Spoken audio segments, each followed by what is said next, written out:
Do you know it's okay to dance during the song? Did anyone tell you? During Prabhupada's time we danced. Right? Of course, if you were with Prabhupada, you danced. You didn't need a kirtan to dance. Oh, I need the password. Someone across the internet password. You can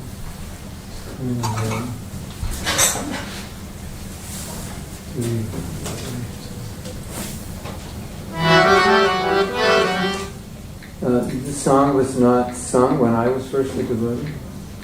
Prabhupada one day introduced it to chant before class. He takes us to Vrindavan. You want to go? So we're meditating on the different places in Vrindavan. Yes.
Radha Bandhan Sarasija Rakaraj Srimad Bhagavatam Sija Nitai Gaura Pramanande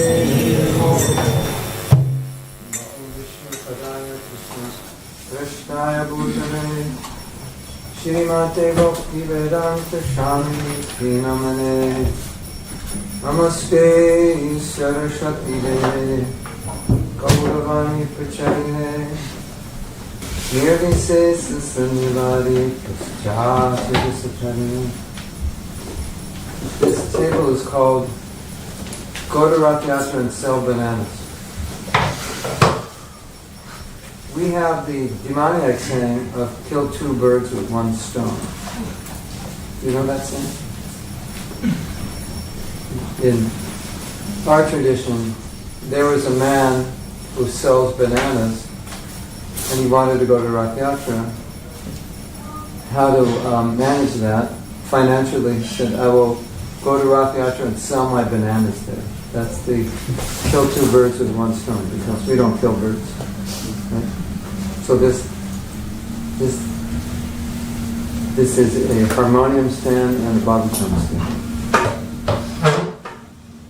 At one time, someone gave this example to Prabhupada, kill two birds with one stone to make a point, and Prabhupada said, the point is well taken, but I don't know about killing the birds.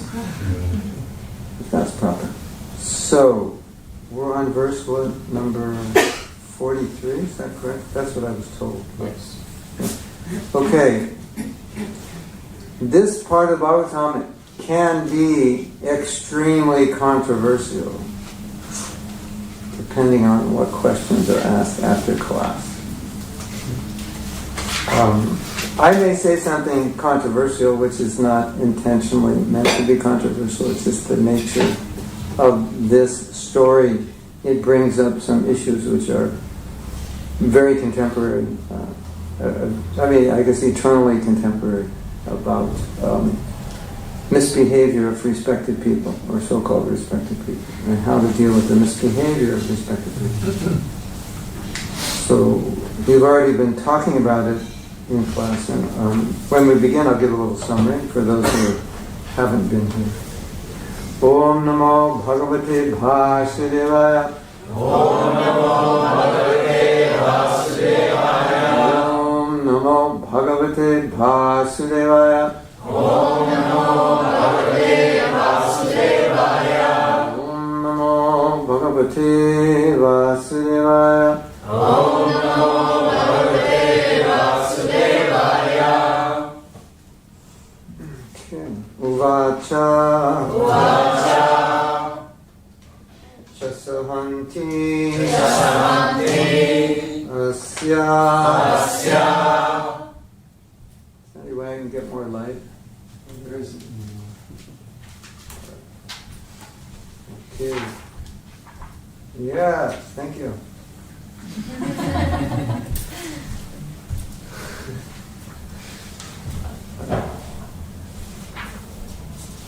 Solve the problem. Okay. Bandhana Nayanam. Sati. Uchitam. Esha. Brahmano. Tadam. Guru. So the third line, muchatam, it's got a dot over the M. And the second one is muchatam. So one is pronounced like tongue, and one is tum, just in case you didn't know. Uvachachas hantyasya. Vandana nayanam sati. Muchatam esha. Brahmano nitaram guru. Uvachachasa hantyasya. Vandana nayanam sati. Muchatam esha. Brahmano nitaram guru.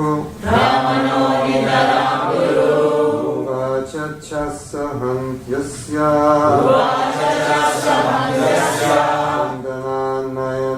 sati. Uchitam esha. Brahmano nitaram guru.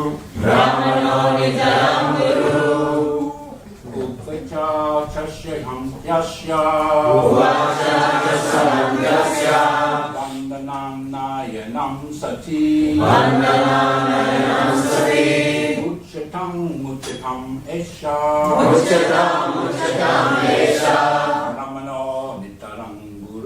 Brahmano nitaram guru. Uvacha cha sahantasya. Vandana nayanam sati. Mucchatamesha. Brahmano nitaram guru. Vacha chaha santyasya. Vandana nayanam sati. Muchatam mesha.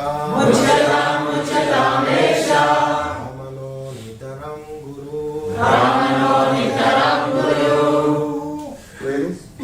Vacha chasantyasya.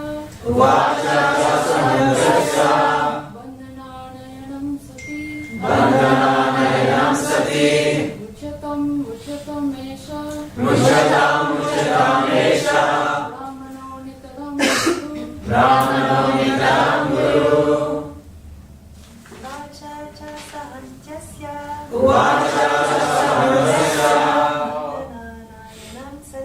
Vandanayanam sati. Muchatamesha. Brahmano nitaram guru. Vacha cha sahantyasya. Vandanayanam sati. Muchatamesha.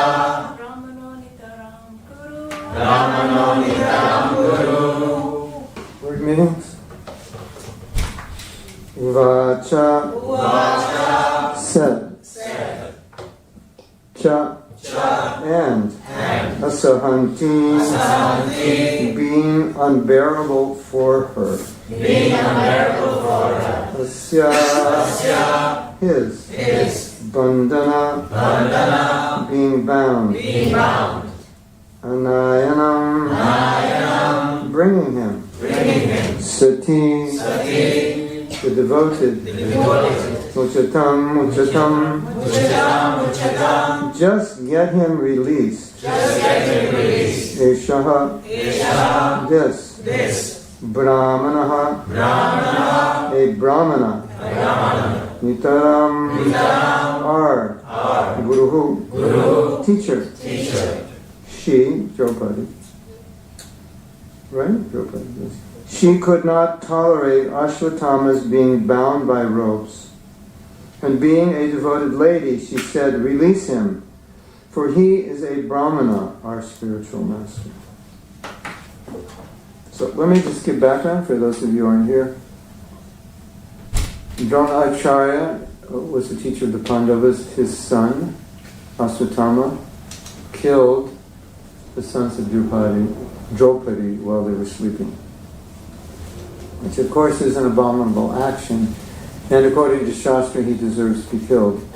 But because he is the son of a Brahman, Brahmins are respected, and Brahman he is the son of is their teacher, then one of the reasons Draupadi didn't want to kill him was because she said we should respect him, and also it later comes out that she didn't want to see his mother suffer because they killed her. So she's suffering because her sons were killed, and now we will kill him and his mother will suffer.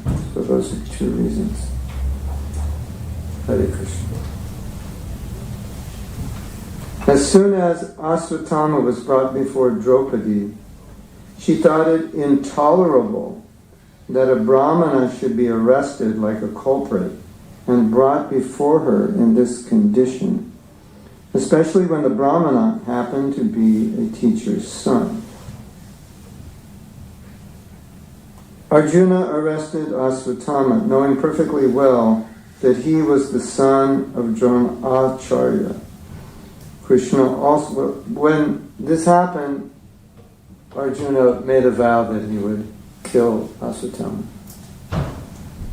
Something like that. Who knows the vow? Like bring his head or the blood or something like that.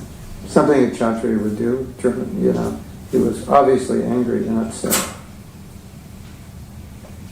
Arjuna arrested Ashvatthama, knowing perfectly well that he was the son of Dronacharya. Krishna also knew him to be so, but both of them condemned the murderer without consideration of his being the son of a Brahmana. So you have Krishna and Arjuna condemning him, even though he's the son of a Brahmana. It's like it doesn't matter. Look what he did. You can't hide behind it. But Draupadi's saying, no, he's a respectable person. You can't do it. So there's a controversy here. Right? You have a respectable person, he does something wrong, half of you say, he's respectable, don't punish him. Half of you say, punish him, it doesn't matter. Right? You've seen that before? Yeah, it's kind of contemporary issue.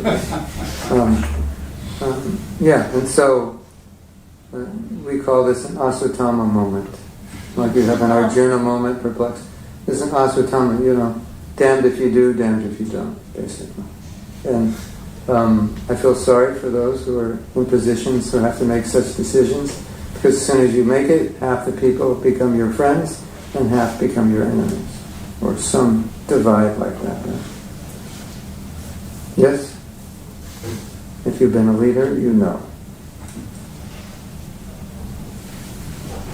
A guru is called an acharya, or a person who has personally assimilated all the essence of shastras, and has helped his disciples to adopt the ways.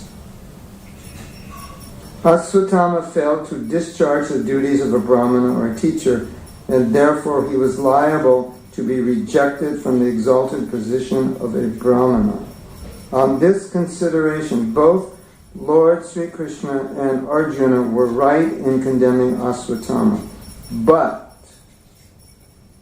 to a good lady like Draupadi, the matter was considered not from the angle of shastric vision, but as a matter of custom. By custom, Ashvatthama was offered the same respect as offered to his father. It was so because generally the people accept the son of a Brahman as a real Brahman. By sentiment only. Factually, the matter is different. A Brahmana is accepted on the merit of qualification and not on the merit of simply being the son of a Brahmana. Are you going to apply this to anything? You may even have a position, but if you don't act according to that position, you should not be respected for that position just because you have it. This is a tough one, right? We should respect him because he's a blank. But although he's a blank, he's not acting like a blank, so why should we respect? No, but he's holding the post of the blank. You should respect the post, even though you don't respect him. But how can I respect the post if he doesn't act according to the post? That's the controversy. Have you seen that? If you haven't, you will. But in spite of all this, Draupadi desired that Ashvatthama be at once released, and it was all the same a good sentiment for her. This means that a devotee of the Lord can tolerate all sorts of tribulation personally. But still, such devotees are never unkind to others, even to the enemy. These are characteristics of one who is a pure devotee of the Lord. So when I was reading this, it reminded me a little bit of Arjuna's position. Because in the verse before, which I'm glad I didn't have to give yesterday, and I feel sorry for who had to give it because it was difficult for us. Who gave class yesterday? Or you skipped that verse? You did? Janananda Goswami. Oh, he pulled it off, okay. Yeah. It was not an easy verse to pull off. Because it was condemning Draupadi as being less intelligent for making this decision. However, as you will read further in the chapter, it's not condemned later in the chapter, it's actually glorified as being sensitive. So now we're getting contradictory signals. So from one angle of vision, like shastric, this is the shastra says do this, and all the shastra, what do we call them? The shastravadis. They're ones that just like life is shastra. If you go off the shastra, we throw you out the window. They'll say, the shastra says this. And then you'll have sensitive people. But you can't treat people that way. That's not Vaishnava. That's without compassion. No, but the shastra says, hang him. So get the ropes. We're doing it in 5 minutes. So you're looking at the same thing, but you're looking through a different lens. One is the lens of, well, this is the shastra, so if I follow the shastra, it can't be wrong. And then the other lens is, but you have to live according to the qualities of the Vaishnava. And so that's why you're getting these two mixed messages in the story, because one purport, in one part of the story, the qualities of Draupadi being glorified as we see in the end of the purport here. Look at her. She doesn't want to see another person suffer. Like, it doesn't get much higher than that, does it? And this person killed your own kids who were sleeping. Like, you'd probably be, we can't imagine what we would be feeling. So, controversies are often because of the angle of vision people are looking through. And so I was thinking of Arjuna because Prabhupada glorifies Arjuna as being compassionate, and he glorifies Arjuna's compassion as being wrong. So that's interesting, isn't it? Like, you can be compassionate, not you could be, we should be compassionate, but sometimes it's misplaced. So compassion is always good, right? So it's kind of similar. Compassion is always good. Shri Radha Rani Shwari ki jai, Srila Prabhupada ki jai, Jagannath Swami ki jai, Shri Gaur Nitai ki jai, Hare Krishna.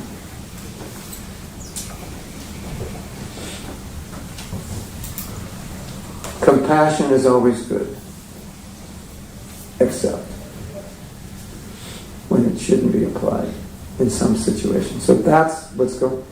Should we be compassionate? Yes. Well, what if this person did this? Should we be compassionate and not punish them? According to Shastra, we should punish them.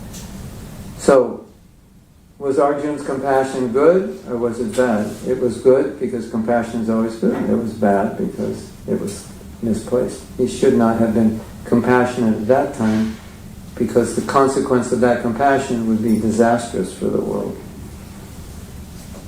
So,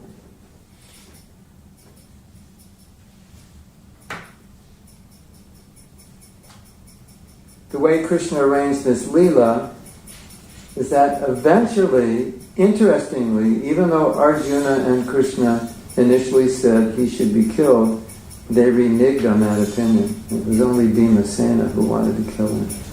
And everyone else said, no, don't kill him. Although Krishna was coming on, Shastra says, kill him. And later on he says, don't kill him. And then they had to figure out a way to kill him without killing him. And that way they followed the Shastra and they didn't kill him. So they did both, compassion and Shastra. They figured out how to do it. This requires, obviously, great intelligence. And I think one thing we can learn from this is that you cannot apply Shastra without a heart. Prabhupada told a joke. There was I think it was amongst lawyers. Some lawyers were visiting Prabhupada. And they were going to do a heart transplant. And someone said, well, you should get the heart of a lawyer if you want to transplant, because that heart has never been used. You heard that one? Yeah. So we can be so shastric. I'm a shastravadi. It says it in the shastra. That's it. It says hang you, we hang you. Sorry, Prabhu. But that's what the shastra says. So, I have a story for you. There was a sannyasi during Prabhupada's time who left ISKCON and he took shelter of a yogi. And so he was living near the temple, standing on one leg all day and doing tapasya like that. And so Prabhupada said to one of his disciples, go bring him back. Try to save him. So the disciple was preaching to him or befriending him, trying to encourage him. And then one day he saw him, he was like so far gone in this mystic yoga practice, he was frustrated. He said, Prabhupada, give up. It's hopeless now. He's completely entangled, entwined with this yogi. And Prabhupada said, you do not know the mercy of Nityananda. You do not know the forgiveness of Nityananda. The forgiveness of Nityananda is unlimited. So, Vaishnavism without a heart is not going to work. If we just you're a shastra bit, knower of shastra, you stick to the shastra, you execute the shastra heartlessly, it's not going to work. So that's one thing we're learning from the story, because even though Krishna said yes, he should be killed, this is what Shastra says, but he flipped on it because he sided also with Draupadi. So basically Krishna is saying, yes, Shastra says kill him, and yes, Draupadi's right, we shouldn't. And so the solution, as you may know, was they did both. They executed the order of Shastra by killing him figuratively, embarrassing him, destroying his reputation, as punishment for what he did, but they let him live. They gave him a haircut. Basically, for Shastra to have a haircut is like, I guess it's a sign that you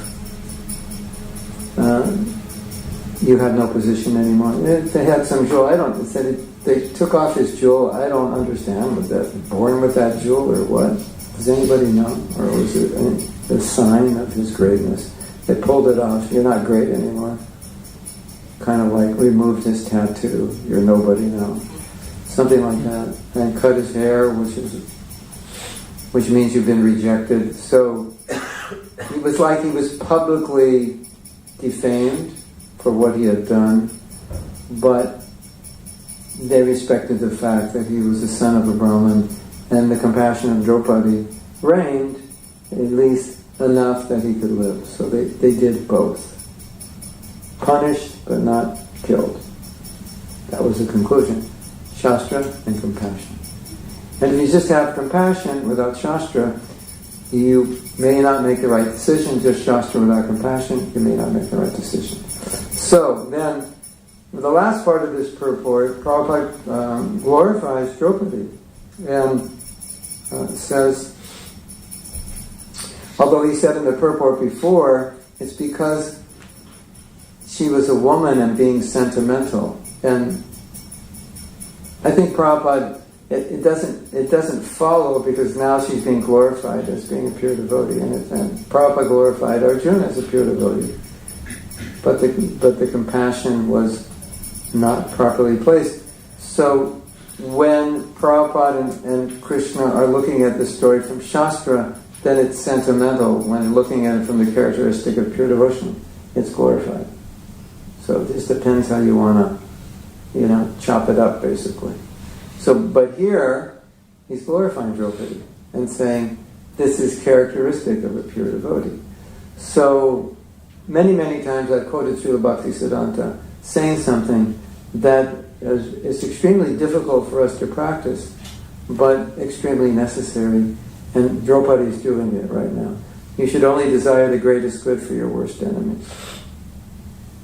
As I said, it would be intolerable for us if our children were killed by someone. How would you feel towards that person? But a Vaishnava is meant to only be a well-wisher of people who do the greatest harm to them. And so, if we approach this from our conditioned self, if our conditioned self will say, no, they should be killed. That's what the conditioned self will say. They deserve it. They did it, tit for tat. Well, actually, the conditioned self doesn't say tit for tat. The conditioned self says worse for them. They deserve worse. Have you ever felt that way? Someone inaugurates mistreatment towards you. Therefore, you have the right to give them more mistreatment because they started first. They punched you first, punch back harder. Right? George Bush did that with the Afghanistan war. They deserve it. They hit first. Or made an assumption who hit first. That's human nature. Someone hits you, you have a right to hit back harder.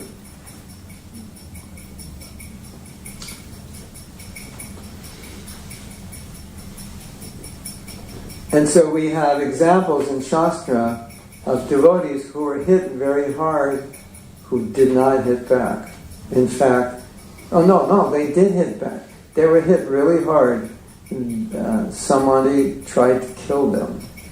And they did hit back. And what did they hit back with?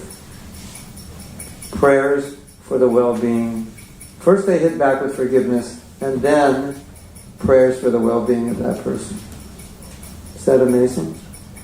Isn't it? Well, Prabhu, I like the pakoras and halava part of Hare Krishna, but this part of compassion for someone who hurt you, I don't know if I like that part. That's difficult, right? Isn't it? And also what I've noticed is this part of the Bhagavatam sometimes doesn't how should we say it? Ramnath Sukha, how should we say it? It doesn't make it into the... I'm trying to say, it doesn't become part of normal ISKCON thinking and acting. Some things make it into ISKCON and this is what we all do, and some things they never settle in. Is there a word for that? You know what I'm trying to say. Controversy. Just standard controversy. Well, I'm trying to say that it's like book distribution is it's part of ISKCON, and certain things are just, everybody knows this is what we do. But there's certain things in our books that kind of just, they never settled in. They just kind of float about. You have a word? Cherry picking. Cherry picking. Cherry picking? Maybe. I mean, it is cherry picking, but I'm trying to think of a word where it doesn't become part of the culture. Maybe there is no word. Imbibed? It's not imbibed? Yeah, that's a good one. It doesn't become imbibed in the culture. Certain things become imbibed more in the culture than others. Don't eat with your left hand, right? If you eat with your left hand, I'm going to punch you in the face. Right? That's imbibed in our culture. Oh, not in England so much, but outside maybe. Because I don't know if you guys can do that. That would be hard, right? But things like this, they're in the books, but sometimes they just don't settle in as acceptable behavior. Because we're conditioned, and as conditioned souls, we normally act in certain ways. You know one of the reasons why this doesn't happen? We read these stories. You have Ambarish Maharaj, you have Prahlad Maharaj, you have Thakur Haridas. You have stories where devotees are abused horribly, and they're forgiving and blessing. And what happens when we read those stories? I'm well, that's good for Prahlad Maharaj. Ambarish Maharaj can do that. Well, that's Thakur Haridas. What do you expect? He's Lord Brahma, and he descended. And so we put ourselves in this category. Well, that's not for me. That's just a nice story, right? It's a nice story, which, of course, nobody can follow, right? You ever read it like that? How do you think when you read Prahlad Maharaj? Yeah, next time the elephants next time my father sends elephants to run over me, I'll just pray for them. We think, wow, that's inspiring. And then somebody takes my shoes by accident and I get the hammer to knock them in the head, 10 minutes after class. Has that ever happened to you? It does happen, right? Yeah. So what are those stories for? Why are they there? Just because they make you warm and fuzzy when you read them?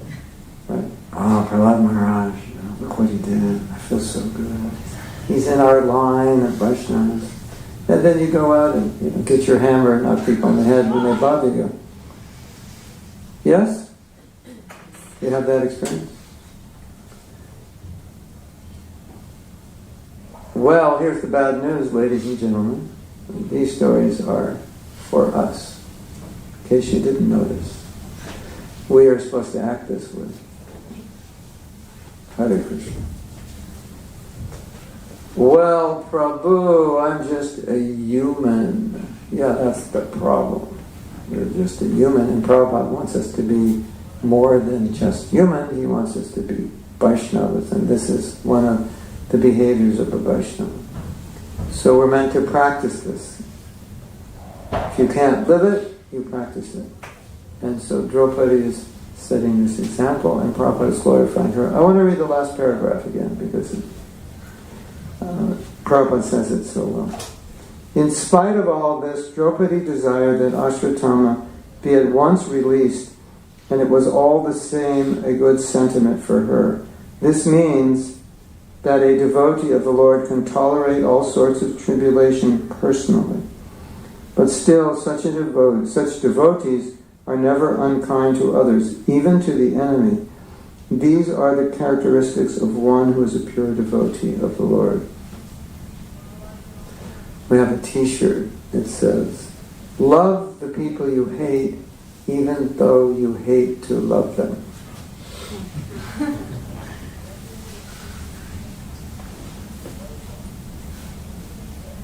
That's it, basically. That was my realization, that what Prabhupada wanted. It's like, I don't want to do this, I can't do it. And what will Prabhupada say? We'll do it anyway. Right? Prabhupada, I don't feel like doing this. Do it anyway, because it's the right thing to do. And then, gradually by doing it, you develop the quality of a Vaishnava. So, what's the problem? The problem is when you become a devotee, you could justify almost anything by some shloka or purport. Yes, it's possible. But why would you want to justify doing something which Prabhupada says not to do, or Prabhupada says do the opposite? That's kind of crazy, isn't it? So don't ever catch yourself justifying something on the basis of some purport which would end up totally contradicting 500 other purports where Prabhupada's saying you shouldn't do that. So we have to be careful. And there's obviously a tendency to do that because things which are difficult to do, we'd rather find a purport that says don't do it. You don't have to. Right? Hare Krishna. So, yeah. Okay, it's time to tell you something very interesting. Would you like to hear something very interesting? Yes. Some of you know that years ago, and I taught it here. I taught it here also. That was like 15 years ago or something. I taught a course on forgiveness. No, and I taught one at the Manor also. Yeah, maybe 17, 18 years ago. And I was amazed to see what devotees were dealing with. Like how much resentment was in our hearts. I thought, this is weird. Like we're devotees. It's not supposed to be like this.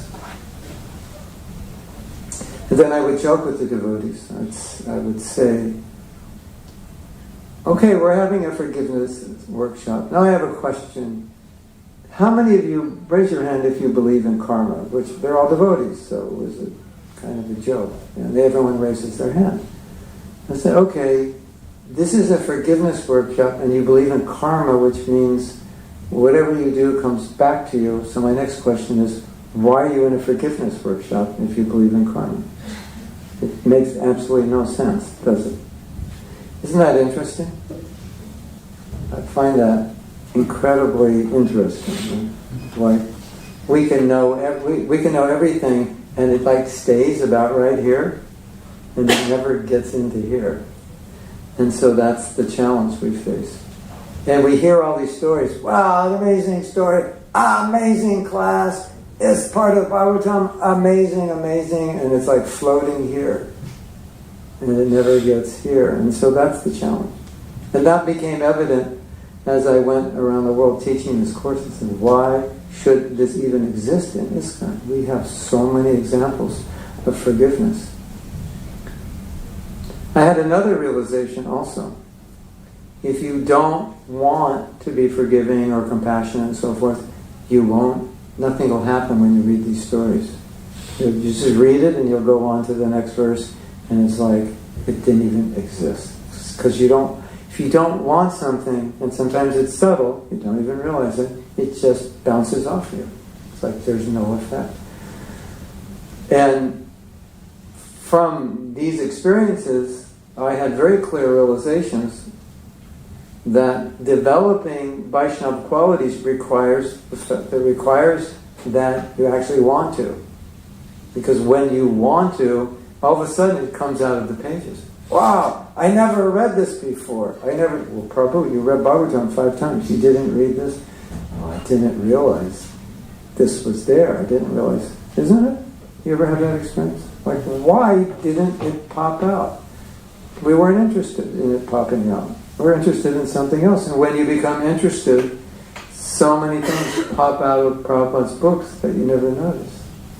We always say, you can read it again and again and new things come out. Yeah, because now you're interested in advancing. So it was never new. It was always there. It just didn't matter to you at that point. Right? Our famous joke. This is so funny and so true. You read a story about Kardama and Devahuti, right? You ask the men, what do you remember from that chapter? They remember everything about how a wife should act. You ask the women, what did you remember about it? I remember how magnanimous Kardama was, and how kind he was in repayment for the austerities. This is true. It's a universal phenomenon, you know. What do you call that? Is there a word in psychology? Selective something? Selective hearing. What? Selective hearing, yeah. Isn't that funny?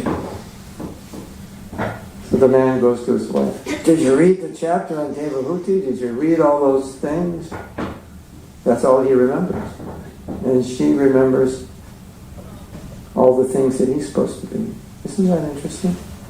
So, it's just something to be aware of when you're reading and you go, oh, I never noticed that. Well, why didn't you notice it? Maybe you weren't ready.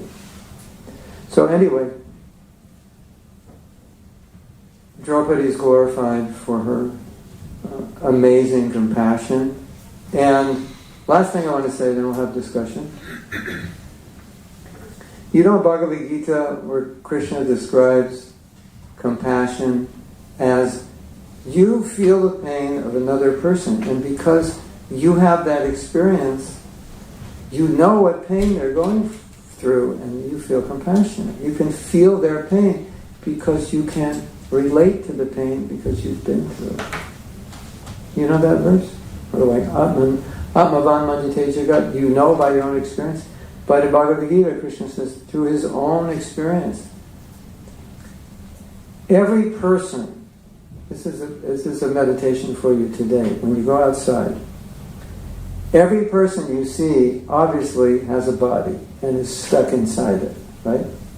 And every so often they get hungry, and every so often they have to go to the bathroom, and every so often something happens to make them happy and something happens to disturb them. And at the end of the day, they get tired and they get frustrated. How do we know that? Because that happens to us, right? Having a body is difficult, isn't it? And you got to keep thinking about, what do other people think of me? Do they like me? Do they not like me? Everything that you experience, you look at those people they're experiencing it all also. You say, like, where does compassion come from? Well, just look at them. They're suffering the same way we suffer. You ever have a headache? You ever have a stomachache? Of course. Ever been really sick? Your girlfriend or boyfriend ever leave you? You know what that's like? And your best friend ever turn against you? You know what that's like? Everybody goes through that. So, through our own experience, we understand the suffering of others because everybody's going through the same thing. And that's where compassion comes from. And that's what Draupadi's going through. She's saying, I know I am suffering now like anything because of the death of my children. I don't want Ashvatthama's mother to suffer like this because I know the pain. And that's why Prabhupada says poor people generally are more charitable because they have suffered. Or people who have suffered are generally more charitable because they know what it's like to suffer. Sometimes you see these social experiments, you give a homeless person something, and then they go buy food and they distribute it to all the homeless people. Sometimes to the point where they haven't eaten all day and they don't even take any food. Incredible. And they ask them, why did you do that? He says, there's so many hungry people out here. Because they know what it's like to be hungry. But we all know what it's like to suffer. And so we just look at people and say, they are also suffering. They have bodies. They're going through everything we go through. That's compassion. What to speak of birth and death? The ultimate compassion. Okay. Now it's time for questions. Hare Krishna. Srila Prabhupada ki jai. Any questions are allowed. I can't guarantee I'll answer them all, but yes. Ramana Sukha is going to ask a question.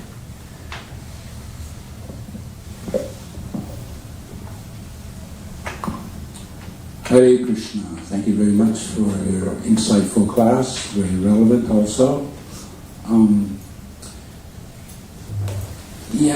There's so many directions I could go in asking you a question, but I want to make more of like a broad generalization that controversies are going to be there. Yes. And we see that there are controversies in Krishna consciousness. It's not a utopian society where everyone's like in sync with one another. There's differences of opinions.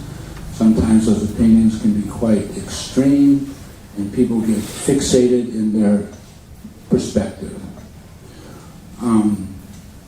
The one thing that I see is to really help such situations is dialogue. And when devotees sometimes get fixated in their opinion, it's like, I'm right, you're wrong, that's it, no dialogue. So, because there's no dialogue, then there's no maybe compromise or some kind of resolution, some kind of like in this situation, it was kind of a compromise to deal with it. So, could you speak a little bit on this idea that we have to be amenable to dialogue and know that maybe we're not actually correct in our perspective?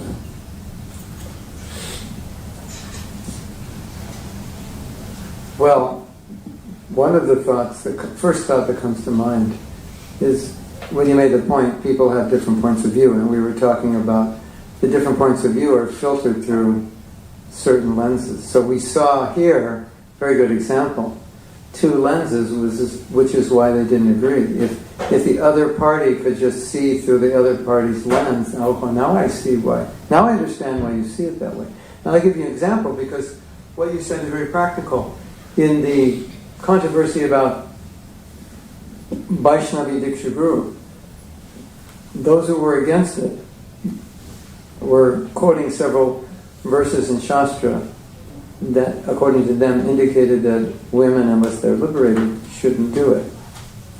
And I found out later, subsequently, that those devotees, their view was that shastra is the highest pramanam, and that guru, and sadhu is second and guru is third. The highest evidence is shastra.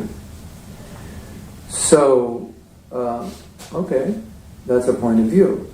But another point of view is the highest evidence is Guru, and whatever Guru speaks is the essence of shastra. So that's another part. You can quote Mahabharata, Mahajaniya. That verse says that Dharma exists in the heart. Guyam Dharmasya. The truth or the secrets of Dharma are in the heart. And then sometimes Prabhupada says, Narottam Das Thakur, his songs are as good as the Vedas when the pure devotee speaks. So it's like, so now you're looking at the same issue. So you're saying, Prabhupada said this, and this. Yes, but in the Shastra it says this, and now they're fighting. So in regards to what you said, if we want to create proper, not even dialogue, because the word, it's interesting, the actual word is debate, but debate should be done by listening. So we use the word dialogue because debate sounds like I'm right and you're wrong. So I'm going to prove you wrong. So it's not a good word, but that's actually how debate is supposed to work. So we come to some new conclusion, a better conclusion. So I can give you my 2 cents. This is just my observation, it's not an opinion.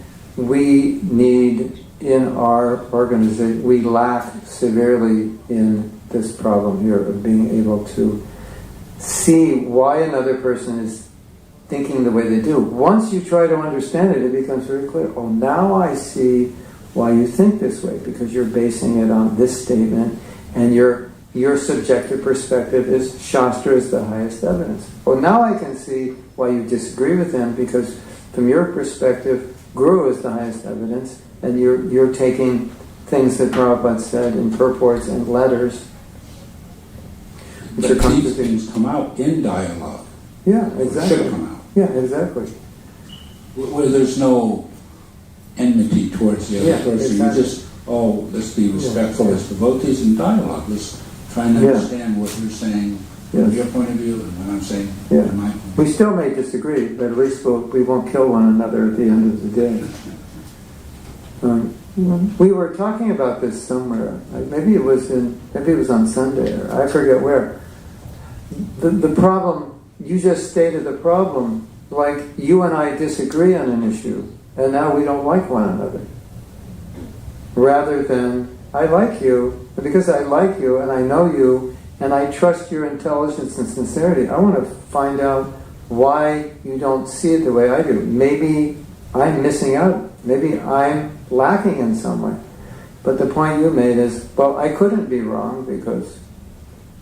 How could I? I mean, I'm never wrong. I mean, I was once wrong, but that was only... I thought I was wrong. But, other than that, I've never been wrong. I thought I was wrong, but I wasn't. That was the only time I was wrong.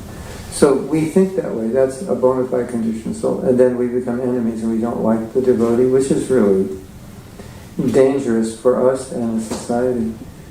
So this happened I was just in Scotland, and we were talking about the same thing. Because they have a very tight community, they all live together. So these things are much more important in communities like that. And I said, I think you just need a class in empathic listening for anyone who joins your community. It's essential. Otherwise, there'll be so much miscommunication. So does empathic listening have to be taught? You're saying that's something that you actually taught? It brings up another point, which is, another question could be asked. If I'm advancing in Krishna consciousness, wouldn't I become empathic? And the answer would be, definitely maybe. I mean, that's just statistical. Definitely maybe. I mean, in theory, yes. But I think that's the problem that we're seeing. Qualities that we would think would develop in devotees, especially devotees who are older, don't necessarily develop. And so if that's the case, and we deem those qualities necessary for working well together, then yes, they would have to be trained.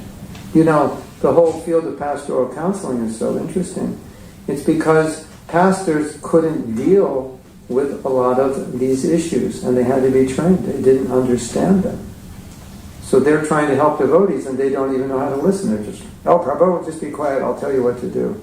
And that was exactly not what the devotee needed. They needed to be listened to and not judged. So when you learn about it and you learn, you could listen to someone and help them figure it out themselves. Oh, I didn't know that. I thought I'm just supposed to tell them. No, try it. And so you try it and say, oh, it worked. They actually worked out the problem themselves. I just listened. Oh, okay. I got that in my toolkit. That's a new paradigm for me. I didn't know that. I mean, how would I know that? From the time I was a new devotee, they said, give class, go out on the street and tell people what's true. And that's all I did was tell people. And as soon as somebody said that something's wrong, I'd say, no, that's wrong. This is it. So I do that with people in general. I do it with devotees. That's what I did. And then someone says, you could help people by listening. They're like, why would I want to listen to their nonsense? I just want to correct them. And so then you create a society where you can't talk to anybody, because as soon as you tell them something that is not perfect 100% because you're confused or you have an issue of faith or whatever it is, or you're just weak, you get shot down. That's weird, isn't it? That's very weird, because we need to be heard and understood. And we need to understand the trials and tribulations of devotees. We don't hear, we won't understand. So I didn't know that until I learned it. I had to learn it. And I wouldn't consider myself an insensitive person, but I just didn't know. I mean, I did listen. It was kind of intuitive, but not that much. I listened enough to find out what exactly was wrong with what they were saying so I could correct them. But that's not exactly the best thing to do in every situation. So, in answer to your question, after that long answer, my short answer is, yeah, I think there's a deficit in our movement of this ability to listen to another person's perspective. And I can tell you what I've adopted. I actually go out of my way to listen to opinions I don't agree with, to find out what's wrong with me. Like, why don't I see it? Is there anything wrong with me that I only see it this way? Because I want to see the other point of view. And it's a really good exercise for that muscle. Get into that person's mindset. Why are they seeing this way? So, it doesn't mean I'll agree with it. But now when people say, so-and-so says this, and I can't believe he says it, and then calls himself a devotee, and then I can say, well, he speaks because he's looking at it this way. And from that perspective, it makes complete sense. Or he's this kind of person. That's his nature. He wants everything to be exactly according to shastra. He was just born that way. And he'll never be any other way. I mean, he can be another way, but he'll never entirely be that way. He'll never be like you, so he won't see it exactly like you. But there's room for that. And people like him will gravitate towards him. And people not like him will not. They'll be upset with him or her. Okay, so can we acknowledge that? We have to. Otherwise, we're going to divide. Right? And there's a lot of things we can divide about. Well, let me tell the story. You know the Radha Damodar story when Prabhupada pulled Tamal Krishna Maharaj out of the Radha Damodar party and sent him to China. That was to avoid a schism. He was willing to allow the biggest book distribution party ever to collapse to save ISKCON from a schism. That says a lot to me. Like, Prabhupada was like somehow or other work it out. Yes. Yeah, so many things I could respond to, but I just want to say Prabhupada also instructed the GBC to come to some sense of unity in diversity. Yes. And that is also, in one sense, Achincha Beda Abeda Tattva, that this is ultimately what Krishna consciousness is about. Yes. Look at controversy, not run from it, see it as a good thing for our own development and understanding and maturity, and sometimes making compromises, understanding what's going on. Yeah. But to do that requires humility and dialogue. Yes. That's where the problems come. Okay, so then you just reminded me of the other point when you were saying The way you phrased your question initially was kind of funny to me because it was kind of like saying, would humility help in this area? Because that was the actual answer. Because if I'm humble, wouldn't I listen to another person? Like Mahaprabhu listened to Sarvabhauma. Of course, he told him, everything you said is bogus, but he listened. But it's so funny because the answer is yes, of course. Humility would manifest as my ability, at least to try to understand you. The problem, we're more concerned with humility of going around and telling everybody I'm lower than a worm in stool. Can I polish your toenails? Like that. We get this idea of humility and think, well, if I do that, if I stand in the end of the line and just eat what's ever left, then I'm humble. And then, 5 minutes later we argue with someone about something that Prabhupada said. So I think part of the problem is translating humility into relevant actions. So like you say, then I can see, okay, I don't agree with you, and I think you're completely wrong, and I'm going to try to prove that you're wrong and I'm right. And then no red flags go off in my head. That's not being humble. Okay. But what goes off in my head is I'm standing up for Prabhupada and you're destroying what he said. That's what goes off in my head. Not the I'm not being humble sign. I think that's a huge problem, because we're not translating humility into every aspect of our lives of what it should look like. But how could you take a society into the future and expect there's going to be high levels of synergy, cooperation, lack of being judgmental, etc., if we don't understand humility on every level? So, empathic listening is definitely a sign of humility. And Mahaprabhu exhibited it. And you know that letter where Prabhupada said, somebody said, Prabhupada, the college, university students are so proud. And Prabhupada said something like, well, they deserve to be, they're smart. Just listen to them, understand what they're saying. So we actually explained empathic listening in that letter. And he said the same thing about scientists. He said, well, they deserve to be respected, they're qualified. So it's not that our goal is to smash everybody. Also the problem is if you go out, I'm going out today and smashing everybody, you'll come back to the temple and smash all the devotees also. Because that'll be isn't it? You've seen that? It's like, you get in this mood on Sankirtan, you bring it back to the temple and destroy everyone in the ashram. So it's like, Prabhupada said a woman should be a lion on the chase and a lamb at home. So go out in Sankirtan and, distribute a lot of books, but when you come back to the temple, don't change up the devotees and, harass them, in the same mood. So we've seen that. Is that okay? Or, like you say, it's a big maybe discussion. someone else wants to add to that. Anybody want to? We have 3 ladies, okay. Hare Krishna. 4 ladies. All right, whoever gets the mic, gets the mic. I guess you have the mic, yeah. Okay. So, thank you. Thank you so much. This is such an important topic.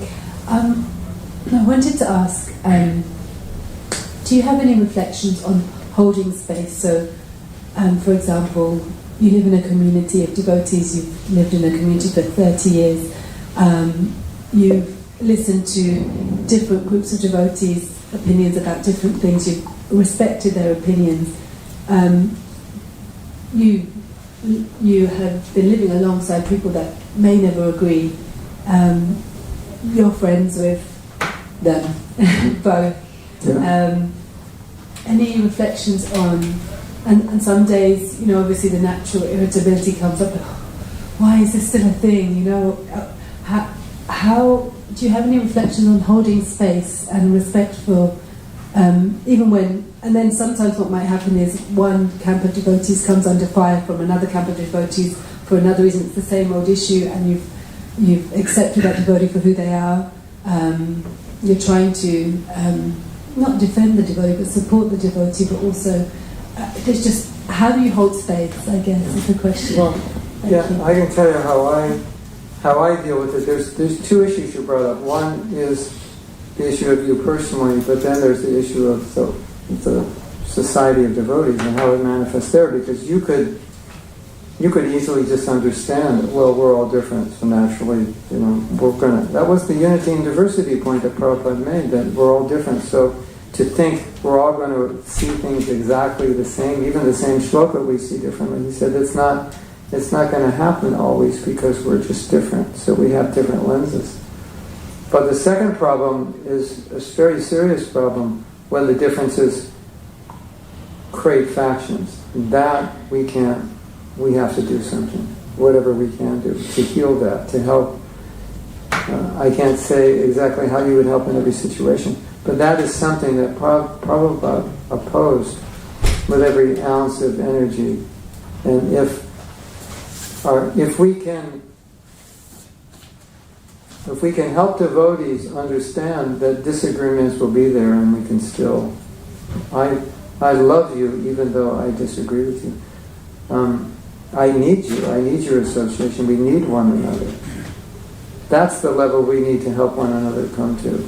Not thinking that we'll all agree. When I was a young devotee, we all were like 20 and hippies. So we already all thought the same. We're all from the same country. We were so similar. It was so easy. And later on, I would read things devotees would say about something, and I would think, I could never imagine when I joined that anybody would say this. This is like completely off the charts of my imagination. But by having this experience again and again, I realized, we have a very diverse movement now. And we found devotees who were completely antagonistic to Donald Trump, devotees who were totally supportive. That was a big surprise. Like, why would you think like this? It doesn't make sense. It doesn't. And the other side is, why would you think? Why would you be against Trump? Why would you be for? Like, we don't understand. And it's a reality we have to accept. And I never saw that Prabhupada had a problem with it. He actually, in many ways, saw it was good. But the problem was fighting. Yeah. Do you know, I don't have the exact quote, but one devotee said, he heard, the Prabhupada said, when you fight amongst yourselves, it disturbs me more than when you break the regulative principles. Wow. You ever heard that before? Yeah. Hare Krishna. So I've always taken that very seriously. Like, okay, we disagree, but I don't want to end up hating you because we disagree. And that's kind of what happens, right? And I think, I can just give you an example. This was such a difficult situation. And I've been involved with this personally because I'm part of a group that had to deal with this. So I know exactly how the devotees who are for women gurus and against it think. And they both think, the other side thinks, you're going to ruin ISKCON. If you don't allow women to do it, it goes against everything Prabhupada stood for in terms of caste and gender. And he broke that completely open when he came to the West and allowed us to spread Krishna consciousness and brought us back to India and said, these are Malechas and they're better than you. And the other side is you will destroy the culture if you allow women. And so they both think they're going to destroy the culture. It couldn't get any more polarized than that.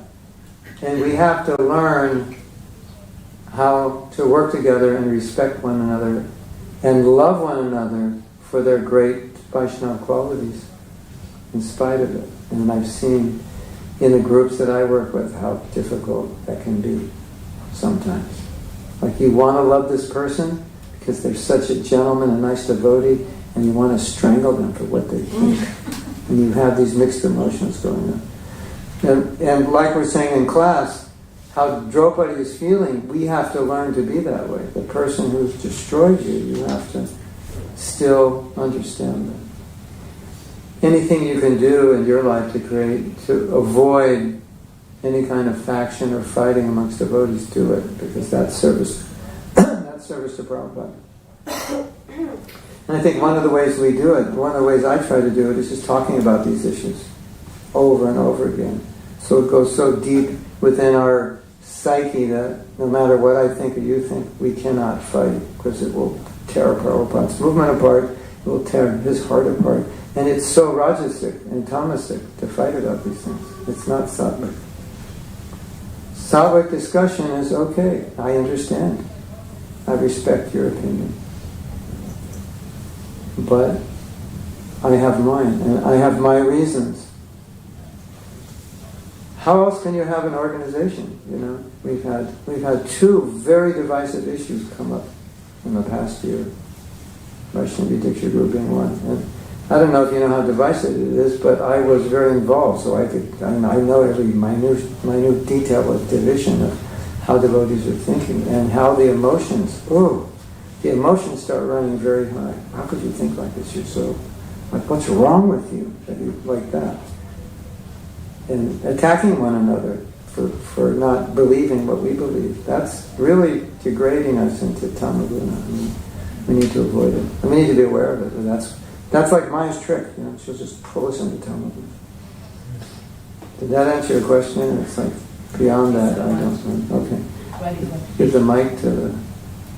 Yes, you have it. Yes. You're saying that we can be guided by shastra, or we can be guided by being a pure devotee, compassion, and things like that. But, or both, ideally. Yeah. or ideally both, right. On a personal level, I can just about see how to reconcile that. On a social level, though, as a society, it's difficult. You have to make a decision that will be followed. The GBZ makes a decision, the temple president makes a decision, and you disagree with it. Well, no, even as a society, as a Yeah. body, as Yeah. a temple, Yeah. there needs to be decisions made, and they base them either on the guru or the shastra, the basic basis of compassion, or basis of pure devotee, or basis of words, Krishna's word, Or both. or both. I don't know what is the right way, and how to kind of make it. Compassion is great, but then when somebody needs to be held accountable, approaching it from a society level, from compassion, becomes very difficult. There has to be measures taken. It is very difficult. Could And you also, when you're dealing with issues like this, the question comes up, what would Prabhupada do? Would he side on the point of view of this is punishable? Would he side on the point of view, is this compassion? Well, it seems recently the GBC came to a realization that compassion has to have its limitations, because it will create. We can't use compassion to then allow some immoral action to go ahead. And that's the conclusion they came to. And I think it's the right conclusion. Some people would argue, because although they came to that conclusion, it's not the way. They didn't use that conclusion in one case, and that's upsetting some people. But that's the conclusion they came to, that if something is wrong, it has to be dealt with for everybody in the same way, no matter who and what and how, because it's wrong. And we want to be compassionate, but the compassion is not going to let the person off the hook, at least not entirely. And it has to protect the integrity of the society. That's the conclusion they came to. So, I think, that is the right conclusion. It has to be. And it's difficult. Because the difficult thing is, in our organization, the people who are making decisions about other people are usually the friends of those people. So there's this huge conflict of interest, and it's like, I don't even think they should make those decisions. And I think they realize that they're the wrong people. This is a conflict of interest. I had to make a decision about a case with someone I'm quite close with, and it was like hell, because everything I knew, I felt I should do, it was so hard to decide, because I knew what would happen to this person if I did, and it was like I was very conflicted, and I just wrote to her and said I shouldn't be allowed to make a decision, because I can't do it objectively, because I'm too close to the person. And I think the GBC realized that. That's why the CPO was created. So the GB, it's like, we're not going to deal with it. People deal with it or not. in any way conflicted, at least theoretically. So, lessons to be learned in the school of hard knocks. But that's the conclusion we came to, which is the right conclusion, as far as I can tell. Hare Krishna. Yes. Hare Krishna. Yes. Hi. Wow. So I'd like to maybe make a somewhat ignorant comment because I'm quite, new to ISKCON and all that. Yeah. But just to gather what everyone's questions and your graceful response, I just thought that in my own head, there is somewhat. My perspective is that there's somewhat of a the personal growth, the individual, and the collective. Because when there is a collective, everybody's got their own opinions, and then you get focused less on yourself than the other person. And then there's always going to be conflict when you look at someone else purely and just compare that with yourself, which is automatically going on because of our false ego, right? So that is not the ultimate. So basically anything anybody says, all these things, these different opinions, by conclusion could be, or not conclusion or by logic, it wouldn't be like the ultimate thing. So it's just like a happening. It's just also false because it's false ego, right? I don't know. In some cases, yes. Some cases, no. It depends on the individuals you're dealing with. But some people have transcended their false egos to a great degree. And so a lot of times the concern goes beyond false ego, and we're trying to understand what Prabhupada wants. But if we are so free of false ego that my opinion no longer matters, I think this way, but I'm not, I want to be open enough to say, maybe I'm wrong, maybe Prabhupada doesn't want this, maybe I'm completely wrong. Then we, because that's what we're trying to get to. Because if we don't follow what he wants, then we're nowhere.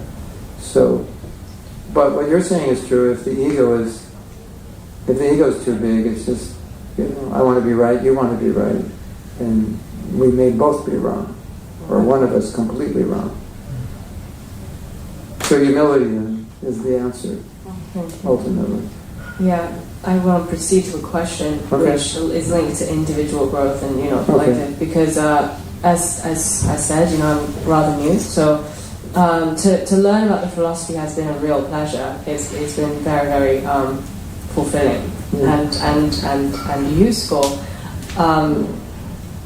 It's also raised the question to me, because I came from somewhere else to over here, and then I used to meditate. I used to close my eyes and be quite alone with myself, Yes. and that there's a certain limitation to that, which is why here I found this, much more beyond myself, which is, but then I wonder if that sort of meditation kind of practice could aid your own journey within ISKCON, because then I wouldn't feel like I have to argue with somebody.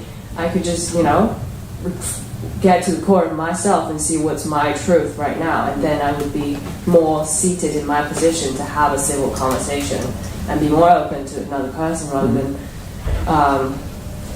being unsure.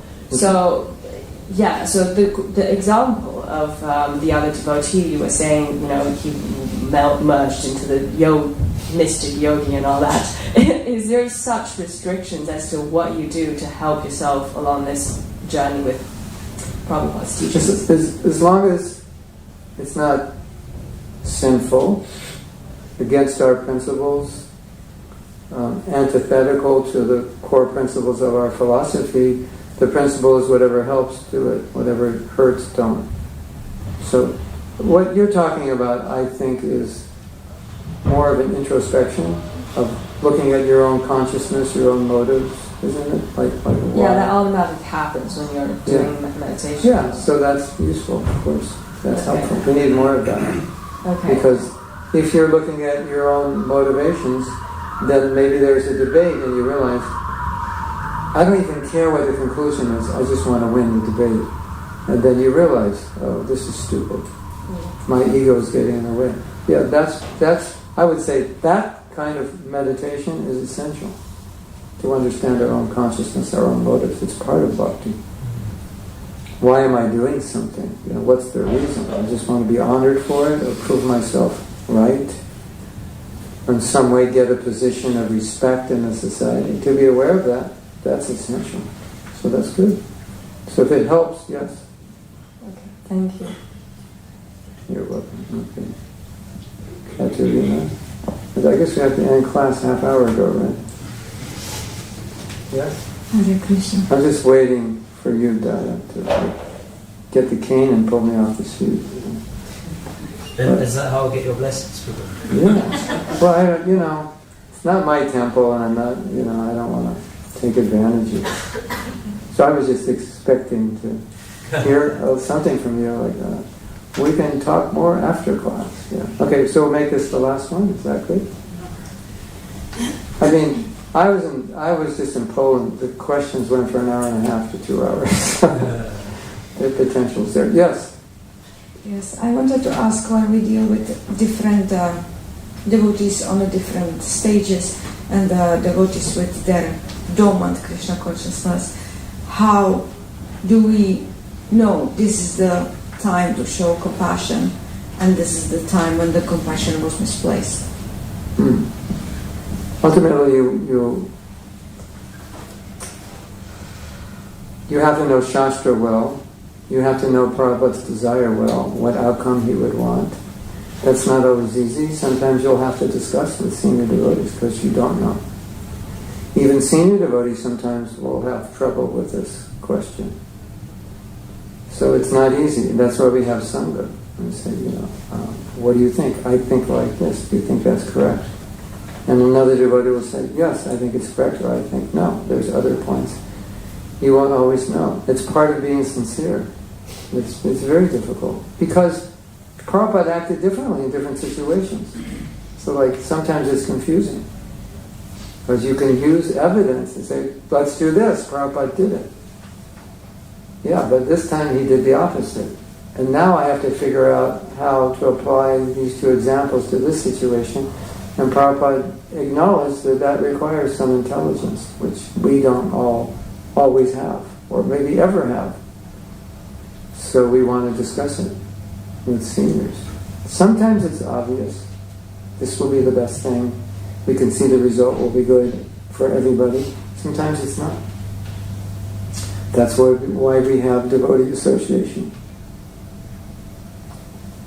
And that's part of humility. So sometimes I will think I'm right about something, and I will call a God brother and say, what do you think about this? And sometimes they'll tell me the exact opposite. And sometimes they're completely right, and sometimes I think, no, you're wrong, and I have to make that decision. Or, yeah, I understand why you're saying that, but... So, you have to be true to yourself, at the same time humble and objective enough to be open to admit you're wrong. But you don't want to go to a point where you're completely working against your own sense of what is correct for you and your intuition, because then you'll be a bona fide robot and you'll be a bona fide cult member. Don't think, just do what I say. You've joined the cult. So, it's a combination of both. Okay, we should stop, right? Okay, we're going to stop. Thank you all for coming. Hare Krishna. Srila Prabhupada ki Jai. Premanandi. Grace Mahatma Prabhu ki Jai.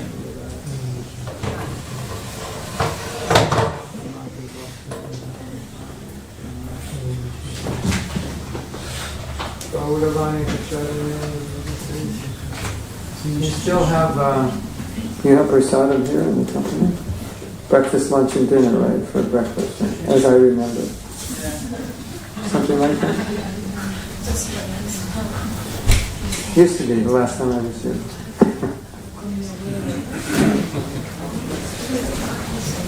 Hare Krishna.